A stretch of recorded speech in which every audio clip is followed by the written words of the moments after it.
Konsta, I'm very happy to have you here in our studio. Thank you. It was a long journey for you, isn't it? Yeah, it definitely didn't go as planned. My flights were screwed up this day, so I missed completely my own speech time. But it's nice to finally be now here at least. Yeah. You said flights. It was not only one flight, but no, what it was the first one was cancelled and the second one was delayed for 3 hours, so there was no chance to make it here. But which is very sad. But yeah, it is what it is. At least you stay here today and tomorrow also, right?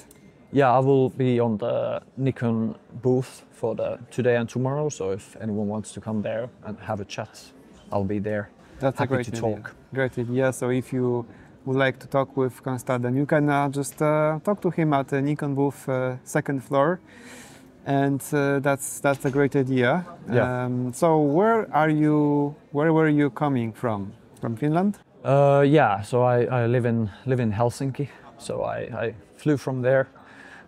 I have my base there, but I'm mostly traveling all around in Finland and in the Nordics while I'm searching for my wildlife and landscape pictures. Okay. When I think about Finland, there are several things that come to my mind. Yeah? Yeah. I think the first one is sauna, which I love. Yeah. And I know some Finnish people who, like went abroad to live in Asian countries and they build their own saunas there. Yeah. Take the culture with them. I really like that. Yeah. And also what comes to my mind is beautiful nature with a lot of snow and wildlife, animals, things like that. And the third thing is that among this wildlife, let's say forests, there are soldiers hidden, snipers that are invisible, ready to protect from the enemy. Sure. Yeah, it's pretty good. Yeah. Pretty accurate. Yeah? Yeah, well, I don't know about the soldiers. I haven't seen them either. But because they're invisible. Yeah, exactly. But yeah, definitely, it has quite a huge variety of all kinds of different nature and wildlife. So it's a good place to photograph some mammals. There's a lot of different birds, and it's not really a mountainous country. It's quite flat, but it has a lot of forest to go around. And do you like those? Do you like sauna? Yeah, it's nice. I go maybe once a week. In the summertime, I might go every second day, but it depends if I'm in the summer cottage. Then, of course, I do saunas. Nice. And when I think about the second and third element, I think when I think about Finnish people, is something that maybe is connected to you because wildlife and trying to be invisible in the forest or nature. Is it how you work to be invisible? Yeah. Basically, I have this full-on camo. Like snipers would have. You can only see my eyes, and then I just try to be like with the nature. So you lay on the ground or stand next to the tree, and then slowly crawl towards the wildlife and try to get your photos without disturbing them. So yeah, it's full on. Sometimes I'm also trying to be invisible from the people and police because they want to. You don't want to be on the certain forests, but then you can just sneak in and be on your camo and take your photos. Mm-hmm. So do you have this kind of, how to say it in English, costumes or camouflage? So there's different. How many of them? I have for winter time. Normally winter you use hides because it's so cold, but I have for the mid-seasons when it's the first snow, I have this full-on Yeti costume. It's very heavy and hot to walk around, but it's I look like Yeti. It's white, different fur things. And then summertime, it's this army type of leaves everywhere, you would imagine, army people would go around. And then you definitely blend in very nicely with you have the hoodie on, which you only have your eyes, and then you have all the gloves and all the pants and everything. So you look like a bush or like a tree. Okay. And do you use some other ways to camouflage to be invisible? Like yes, then I mostly have like a camo net in front because even though you look like a bush, you still move sometimes a little bit. So you want to use like a first camo net to hit all the movement, and then you have the camo gear on top of you to take the sort of the next level off. In one of the interviews, I read that you started your photography passion or making pictures when you were 17 years old. So not so far away ago. Yeah, yeah. Well. Let's say. Yeah. Through this whole journey, you became like learning photography, having a passion. Then you probably had to work out of your passion and working for big clients. Have a huge popularity online. Through all those years, what helps you to stay all the time hungry of good pictures, being inspired? It's always just been you are so addicted to the passion. Like there was no really other option for me. Like when I started out and then I got the first successful photos in the wildlife photography, then it was like non-stop day, every night, just going out, try to be better and better and better. It was like I just instantly knew that if I want to be on one of the world's best wildlife photographers, then you just have to, sort of leave your other life behind and just focus on the work. So I was like, I don't think it was even really good in some points, but I was just so into the craft that there was nothing else sort of in the life for me for maybe 3 to 5 years. And now when I sort of did the base work and managed to get some amazing work and some popularity and amazing jobs, then I sort of have been now able to sort of slow down a little bit and make a little bit more meaningful projects. But it's always just been like the sort of the mentality that sort of want to be the best or like among the best and just capture those, because one of the coolest things is like the nature is ongoing all the time, but there's amazing moments happening all the time, but you miss the moments you are not there with the wildlife. So that was sort of the driving power. What is the most important for you in this kind of photography? What is it you want to be close to the nature, see the birds or animals, or is more about the picture, like how you do it?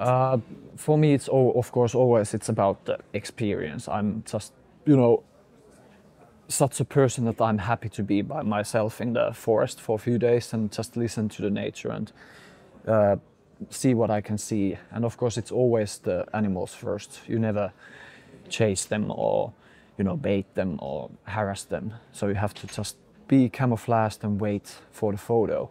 But it's like, of course, you don't just go out there and try to get the photo. You have to do the prep work of weeks and days, where the animals move, and then you can sort of make the odds down on your favor that you might get the chance to get the photo.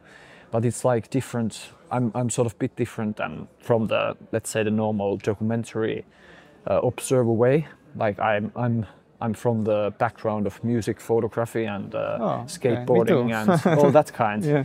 But then I sort of found the nature through the pictures. So it wasn't like I had the passion of nature and then I sort of switched. It was like I came from the picture perspective sort of into the nature game.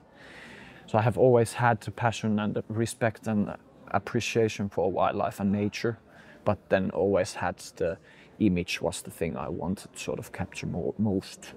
Mm-hmm. So do you have like your favorite photo of yourself? I mean, made by yourself? Yeah, very difficult always to think. It can be like, I have followed some same fox for like a few weeks. I have one of my favorite photos is like from a few years ago when I managed to get like a fox hunting mice, and it was turning its ear to ear and trying to guess where the mice is, and then it took like a jump and you had the beautiful sunset behind, so it was like backlit. So that was like, it was like I had laid 3 evenings on the same place, and then on a third night it sort of everything lined up. But then there's like what else I have? There's so many. It's hard to. So let's say. stick to this one picture of fox. I was interviewing one Polish photographer a long time ago, and he told me about how he's trying to create pictures, that he's designing the ideal picture in his mind, and then trying to do that in nature. Yes. Is it how you work? Yes. So most of the wildlife photographers, they go out with the big lens, and then they spot the animal, fox running in a field, and then they have their long lens and they take the picture, and that's it. But if you want to take a good picture of the fox, you sort of have to know the area where they move, as the other Polish photographer said. So you have to spend a few nights or even more and just see, okay, the fox is moving on that field every night at the same place, because they often have quite same paths. So then you know, okay, well, that fox is moving on that field there, so I should be here at 5 p.m. because the fox is. So I might have a chance to meet it. So you sort of start to see the picture in your head, and then you often have some kind of picture in the head, but then when the actual shooting sequence come, it can be completely opposite, or then it can be somehow the same. But yes, you have to sort of imagine it beforehand. And where do you search for inspiration for such frames? Well, it comes from me like all kinds, it's like some old school legendary wildlife photographers, and they like photo books, or then it can come from like some paintings or some storybooks, like some children's storybooks. So it's like I don't look for like the most like rarest animals or like the most technically perfectly executed shots. It's more of like the feeling, like you have some storybook feeling behind the photos. So I think that's the sort of color palette and the feeling in the photo is the most important for me. Mm-hmm.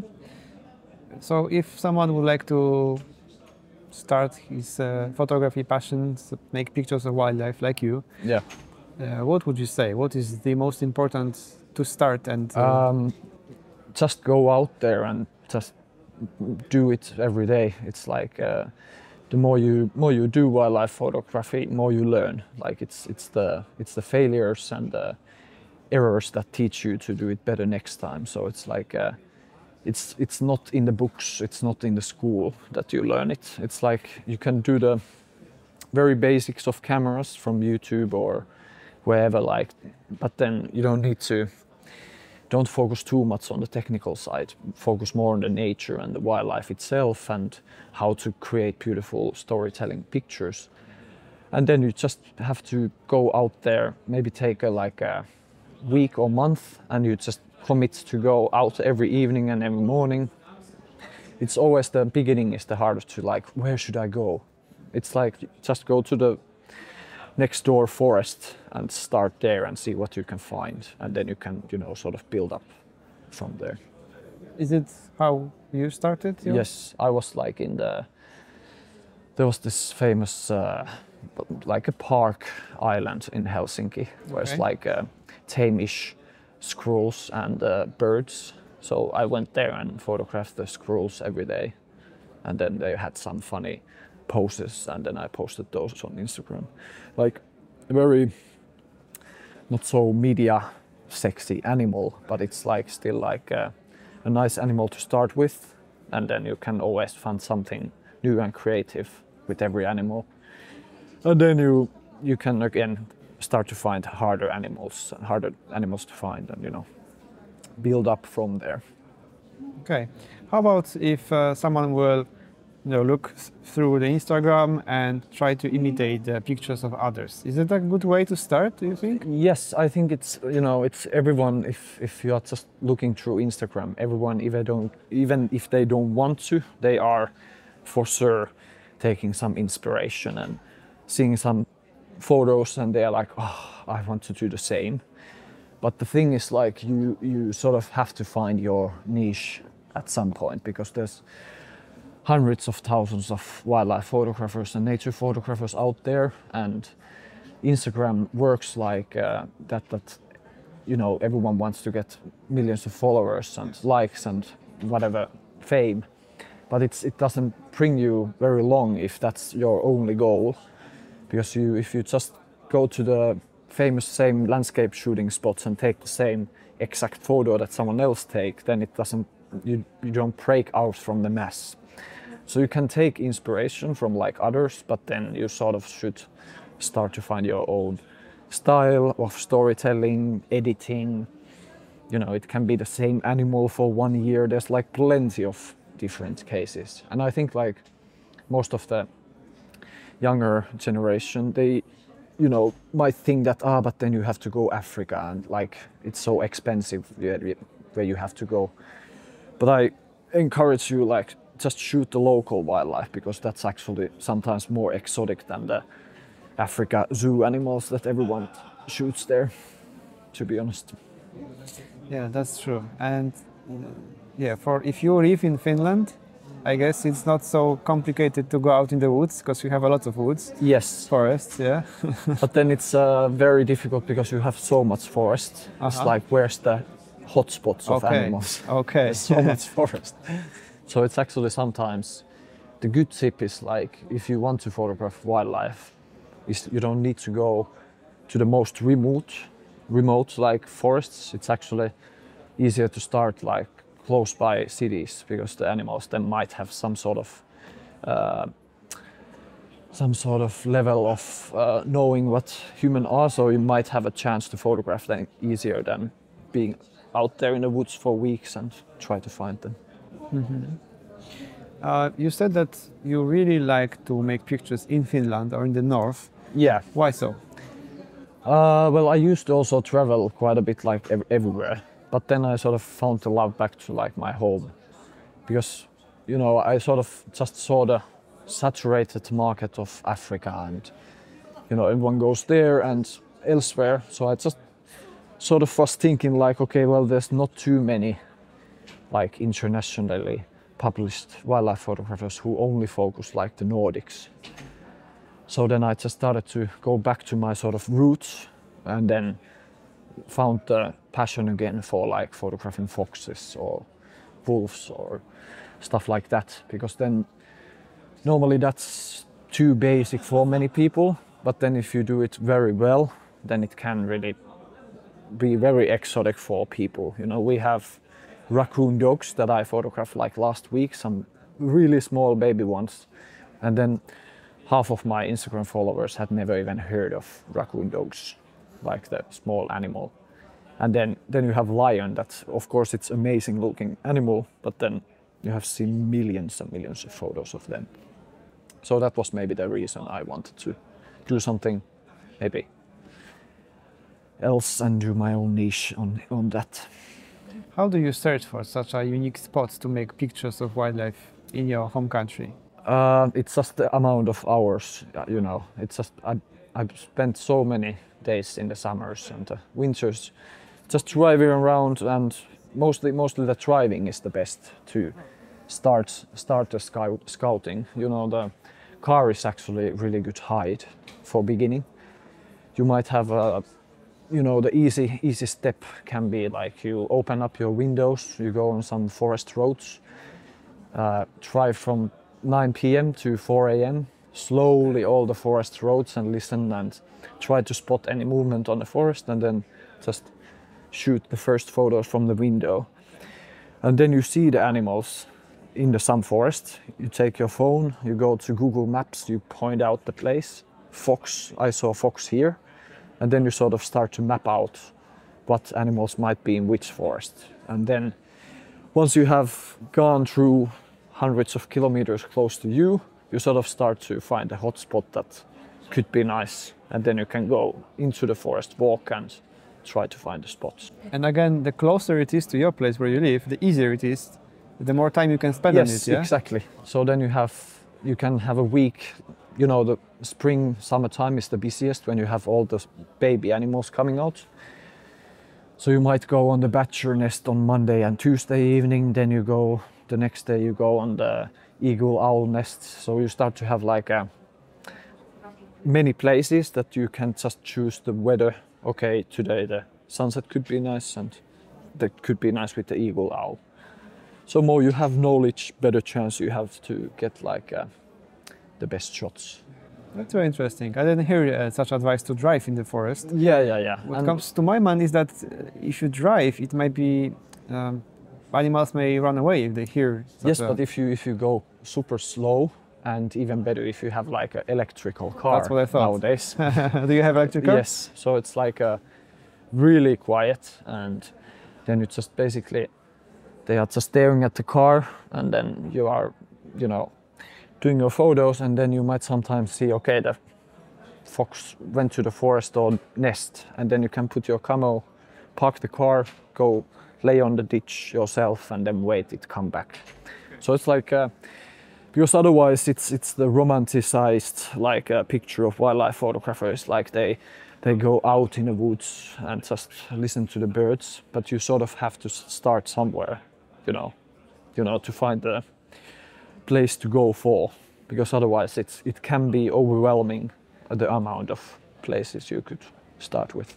But the biggest thing is like for the beginners, just start somewhere, because then you start to learn. And you know, every time you go nature you find something, you know, it's never a bad day in the forest.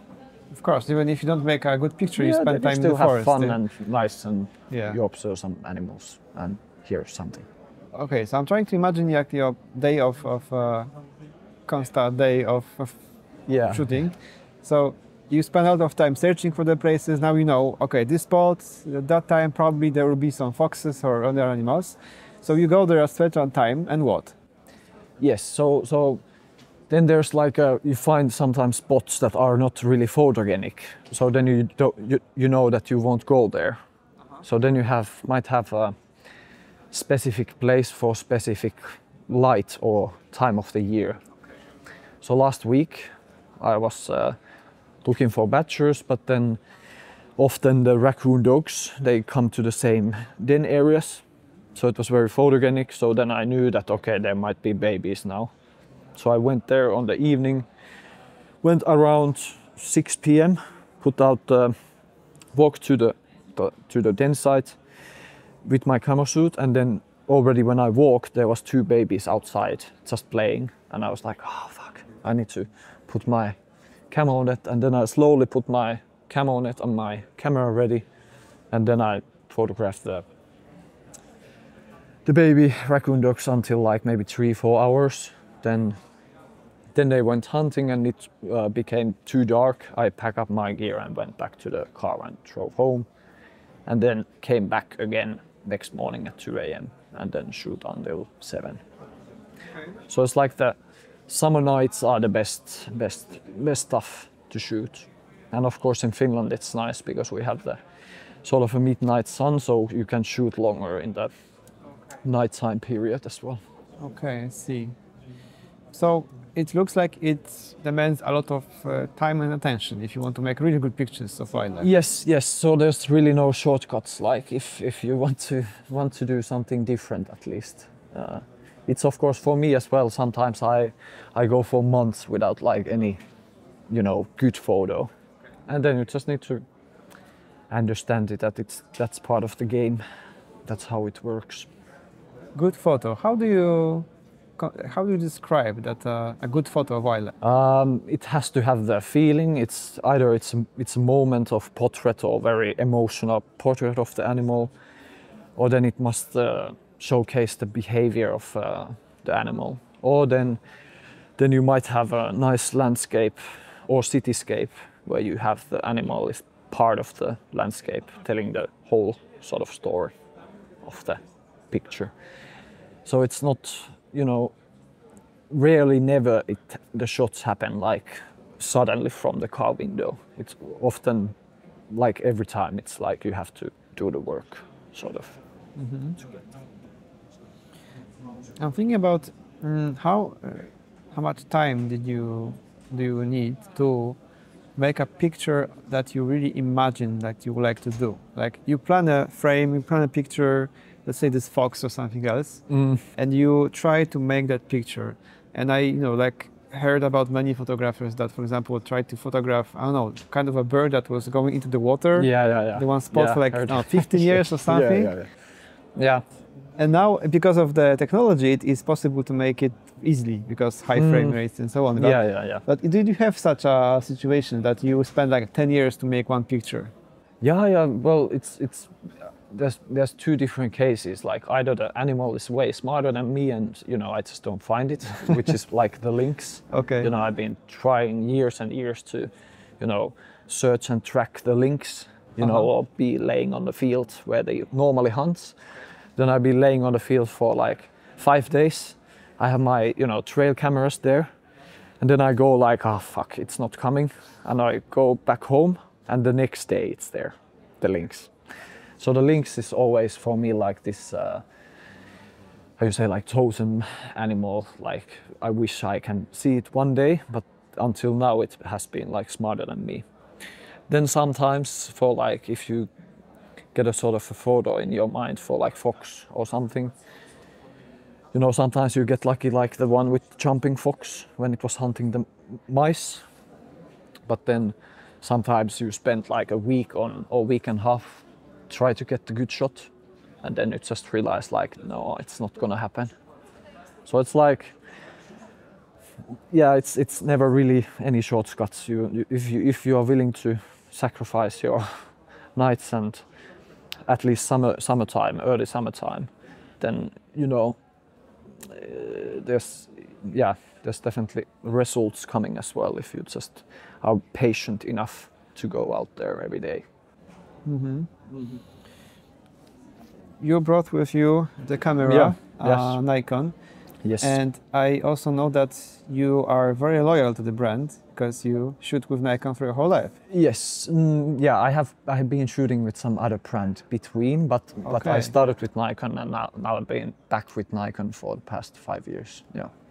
Great. Yes. And actually, there's more similarities than I thought between us because first we like sound. Now, second, I also starting with concert photography. Yeah. And my first camera was also Nikon. Yeah, exactly. I had the D70, D70S, and the 300, D100S. Yeah. So I really like Nikon. Exactly. Yeah, I think it's the same for me. I had the D5100. So, but I think it was just the first camera that you liked. It's of course it's I'm not really the techiest guy. I love Nikon because it does the job for me. I know in my dreams like how the bottoms work for when I'm shooting, and that's it for me. I don't really need the highest specs and stuff. But so what kind of gear do you use now? So my go-to lens when I'm like first time searching is like I have the Z9 as it's here. It's what I use pretty much for every shooting. And then I have the 400 2.8 lens. Yes, with the teleconverter. Oh. Which is like the 560, and then you can flick it. Which is really nice because I tend to go for the prime. Of course, it's nice to be ambassador and get the lens or get the chance to use it. But because it can be very dark in the forest, and then you would prefer the high aperture and prime lenses instead of zoom and lose the light, and you have to rank up the ISO. Then sometimes and normally I might have the Z8 or Z7 II as my like second camera with the 7200. Because normally, sometimes when you're shooting with the 400mm, it can be quite long, and then the animal suddenly walks past you. You have to have it's nice to have a second camera with the 7200, so you can react fast and take some landscape shots, or sometimes it can be too close. So that's basically. Then I have some wide-angle lenses if I want to do some remote controlled shooting or something. But that's pretty much it. All those cameras are like 45 megapixels, right? Yeah, I think so. No, but yeah, I think they are in 45. Even the Z7 Mark II is, I think, also 45 or Z7 II is, yeah, I think around there too. But Z5 is like 20. Yeah, but yeah, so there's the gap. Yeah. And this, 45. I also was thinking that, like for other photographers, they need cameras like are very fast and not really need this kind of resolution. Mm-hmm. But then I learned that it's great because you can crop. Yeah, 100%. Like I'm definitely a cropper guy. So 80% of my photos, you have animal walking or jumping, the jumping fox again. You have 400 millimeter, you can't move, so you just shoot the frame, and then you go Lightroom and you have to crop it afterwards. So in that sort of scenario, the megapixels are nice to have, because if you have 20 megapixel camera, it doesn't have too much cropping, availability. Like of course for Instagram it's fine, you can use very low reso, but for printing then it's might get tricky. Are you the kind of a guy who really doesn't care about this gear, like it's always dirty or maybe scratched, something like that? I'm that guy. Okay. It's all about the creation and the shooting, and it's my tool to create. So it's like I'm not the guy who sits on a desk and talk about all the specs, because this is what I do. Like, for me it's a tool, and it's sometimes it gets scratches, or sometimes might get wet or cold and stuff.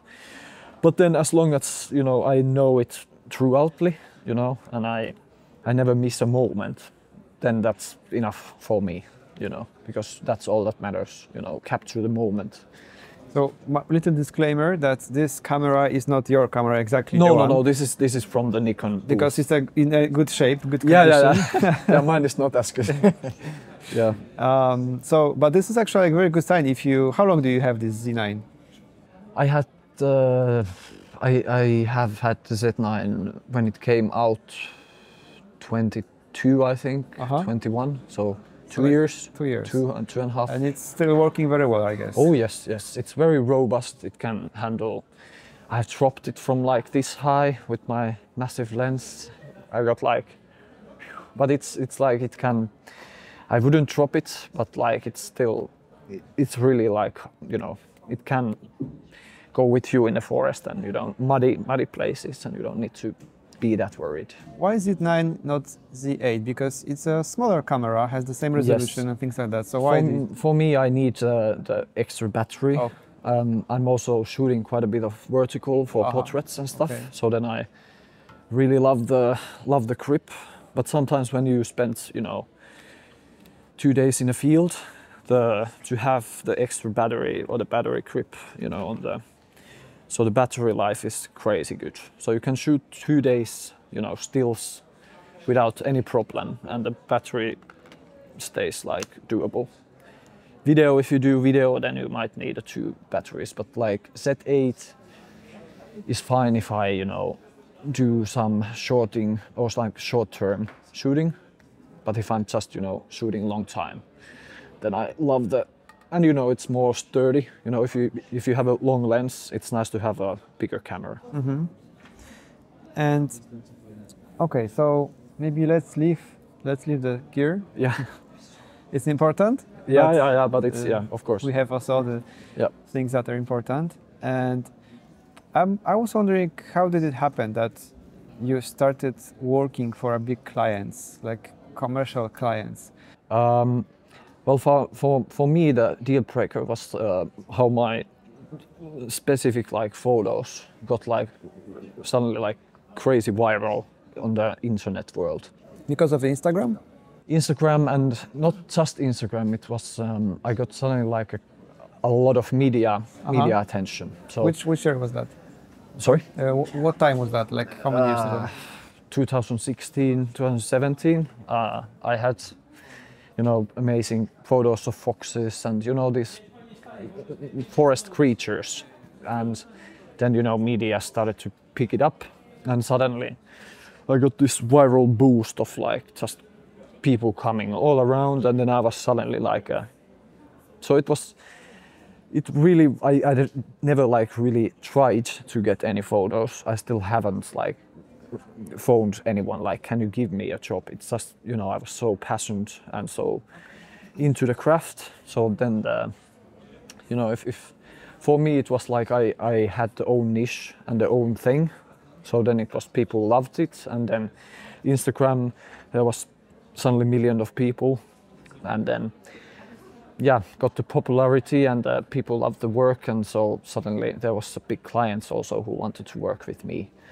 So it was what I always say is that it's, if you just focus on trying to get the best photos, then that will bring the job for you. But if you focus on like the numbers and Instagram followers, then it's not gonna come. So it's like, just take the best shots and the work will come with it. That's a good advice, and I'm thinking that how does this kind of work, commercial work, looks for you? Like, what kind of commercial work do you do? So there's all kinds of different different organizations. So there might be some. I went to Greenland with like this ICOS, and there was some National Geographic thing that I just did some journalist type of documentary job as well. So normally the wildlife stuff is for like galleries and art and prints, you know, and for that kind of stuff. And then I have landscape, and that kind of work is for companies and organizations.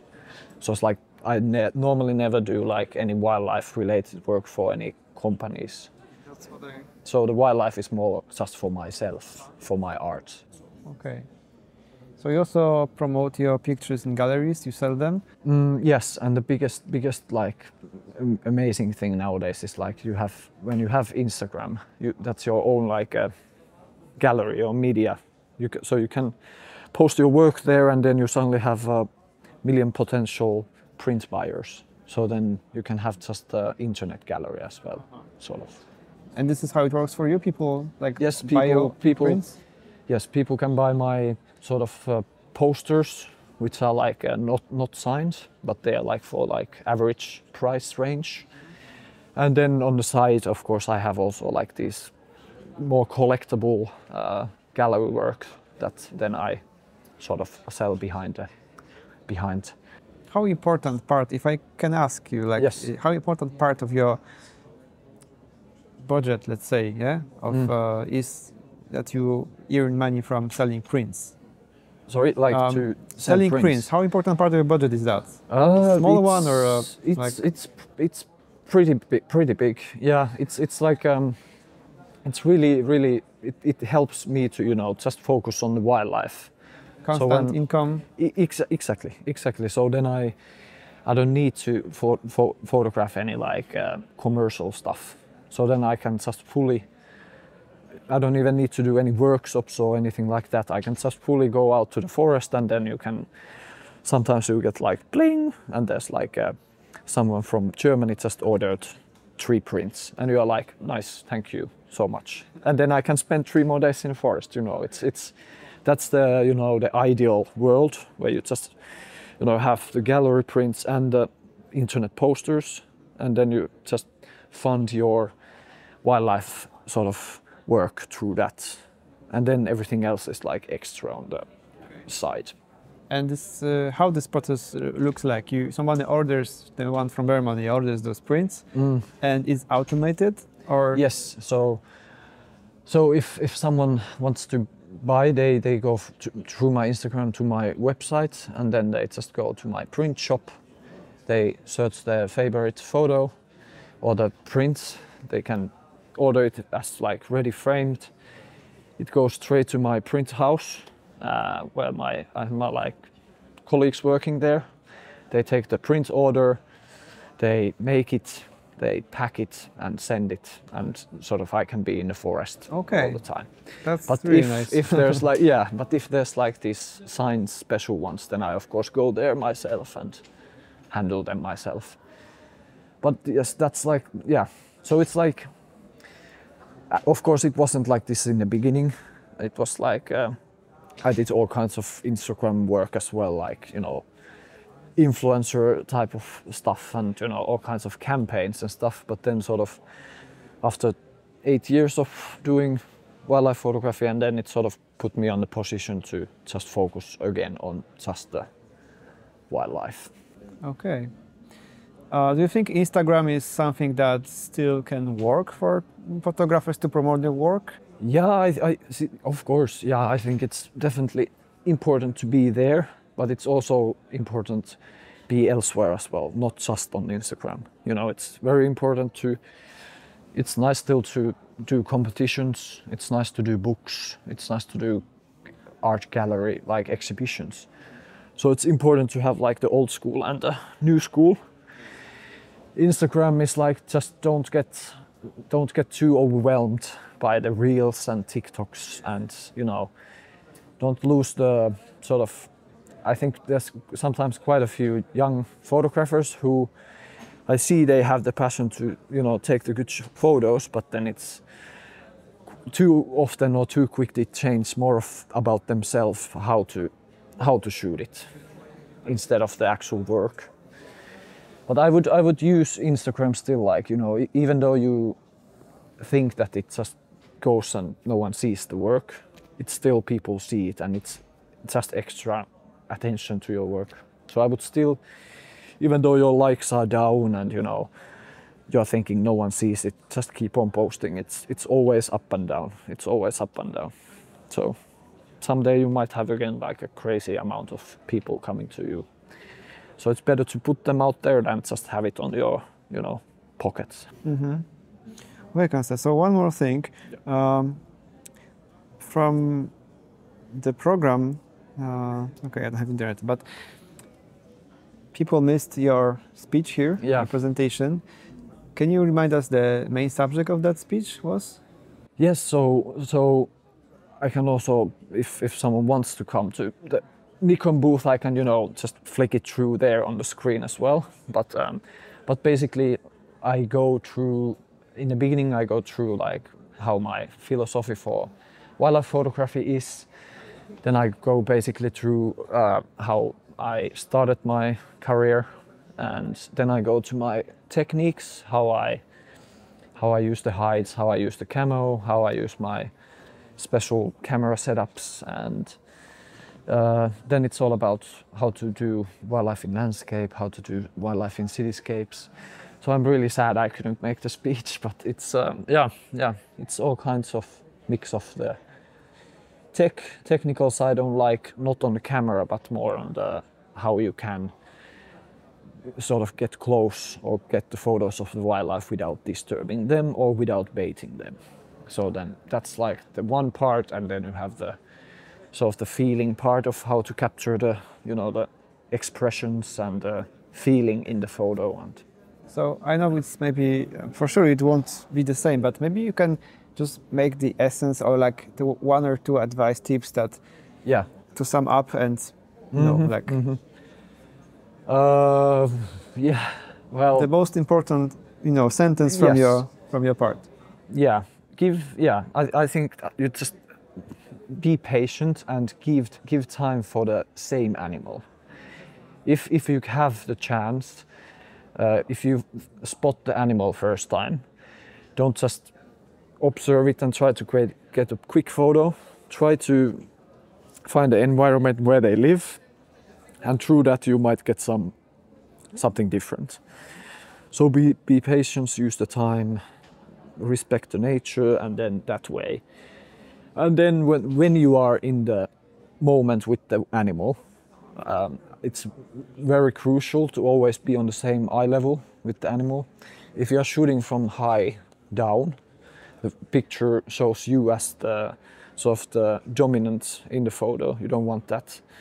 So if you photograph wildlife, always shoot on the same eye level or from down to up. that gives the animal like sort of a respected sort of feeling in the photo. And I think those are good tips to begin with, at least. Okay. So at least we have this essence and exactly. very good advice. Yeah. Thank you so much, Konsta, for thank you. having the opportunity to talk to you. Yeah. It is really a pleasure for me. Yeah, thank you. And inspiring information that you shared with me. Yeah, yeah.